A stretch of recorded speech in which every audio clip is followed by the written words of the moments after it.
নৈহাটির বড় মাকে দেখতে যাচ্ছি। চলুন আমার সাথে পরিদর্শন করবেন। এটা নৈহাটির মন্দিরের প্রধান গেট, এটাই মন্দির। এই নৈহাটি জংশনে নামলাম, রেডি হচ্ছি আমরা সবাই বসে আছি। বাড়ি থেকে সবাই মিলে একসাথে বেরোবো, খুব মজা। এটা আমার নাতনি। স্টেশনে বসে আছি, ট্রেন ধরবো।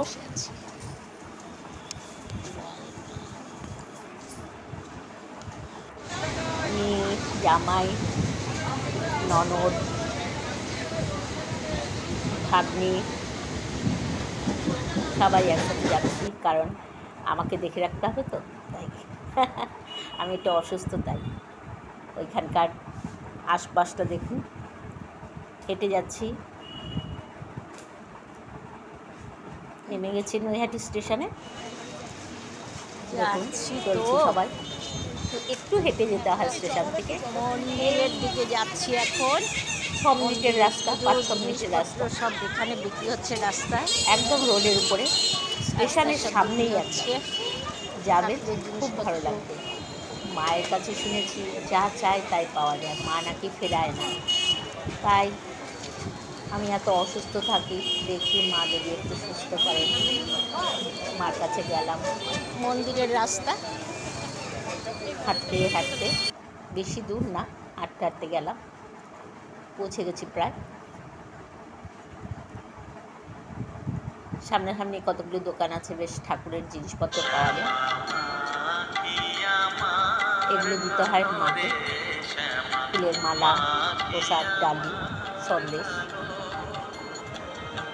আমার মেয়ে, জামাই, আমি প্রসাদ কিনছি। ডালি, এই যে মায়ের ফটো বিক্রি হচ্ছে, প্রচুর মায়ের ফটো বিক্রি হচ্ছে ওখানে।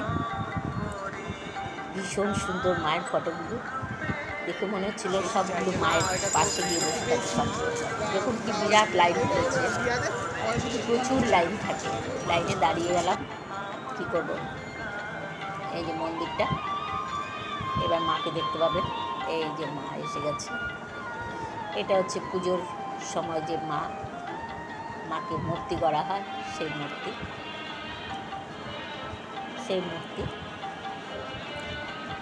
জয় মা, জয় মা, জয় মা, নৈহাটির বড় মা, তুমি সবার মঙ্গল করো। এটা হচ্ছে আসল রূপ, মায়ের আসল রূপ। নৈহাটির বড় মা, সবার মঙ্গল করো তুমি। এই যে মায়ের ভোগের প্রসাদ, দুপুরবেলা ভোগ হয়, সেই ভোগের প্রসাদ দেখুন। শুনেছি ভোগের প্রসাদ দেখলে নাকি অনেক পাপ কাটে, পূর্ণ হয়, তাই ভোগের প্রসাদকেও দিলাম। জয় মা, জয় মা। এটা কালী পুজোর সময় মায়ের মূর্তি, সেটাও জুড়ে দিল। চুন্নি, অনেকে মানুষ করে এখানে বেঁধে দেয়। এই যে ঢুকতেই মায়ের ফটোটা দেখালাম, ভেতরে লাইন দিয়ে ফটো তুলছে। অনেকে আবার দেখছে, আমি ভিডিও করছি, তাই দেখছি। এখানে সবাই মানত করে চূর্ণ বেঁধে দেয়। অনেক কিছু মানত করে, মা নাকি সেই মানত পূর্ণ করে। তাই আমি আসলাম, কষ্ট করেই আসলাম খুব। এই যে আমি এসেছি মার পুজো পুজো দিয়ে, এখন গঙ্গার ধারে, সামনেই একদম গঙ্গাটা। দেখুন আমার কপালে আবার চন্দন আমাকে দিয়েছে, চন্দন দিয়ে সাজিয়ে দিয়েছে। আবার টিপে, আমি দেখতেই বড় টিপ করি, তারপরে আবার একটা সিঁদুর টিপও লাগিয়ে দিয়েছে মন্দিরের সামনে থেকে। ভালো লাগছে বেশ, গঙ্গার ধারে। এটা নিয়ে এসছে, জামাই নিয়ে এসছে। চলো মা, তুমি এত অসুস্থ থাকো, চলো। আমার নাতনি, একে তো দেখেনি আপনারা সবসময়। এটা আমার ননদ, এটা আবার ভাগ্নি, দুষ্টু ভাগ্নি, দুষ্টু মিষ্টি ভাগ্নি। আমার এই ভাগ্নি আমার সাথে থাকে সবসময়। এই ননদ, ছোট ননদ। এই গঙ্গার ধারে এসেছি আমি, গঙ্গার ধারে এসে দাঁড়িয়েই রয়েছি। যদি জোয়ারটা আসতে খুব ভালো লাগবে দেখতে। চলুন আমি একটু ঠাকুরের ঘাটটা পরিক্রমা করি। একটু জল খেয়ে নিই। ঠাকুরের ঘাটটা একটু পরিক্রমা করতাম, মন্দিরের চারপাশ দিয়ে তো যাওয়া যায় না, তাই গঙ্গার সামনে দিয়ে পরিক্রমা করছি।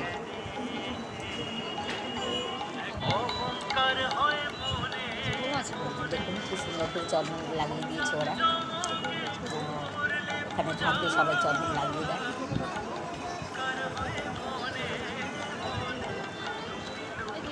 আমার ছোট মেয়ের সব চেনে, ওই জন্য ওর সাথে চালাচ্ছে, ঠিক আছে। আমি তো একা একা দিশা হারিয়ে গেছি, সেই জন্য নিয়ে চলেছে ছোটটাকে বড় মা খুব নাম করা একটু পরিক্রমা করছি আমি হেঁটে, ওই চ্যানেল দিয়ে হেঁটে যাচ্ছি। এই তুই এবার ফিরছি পরিক্রমা করে।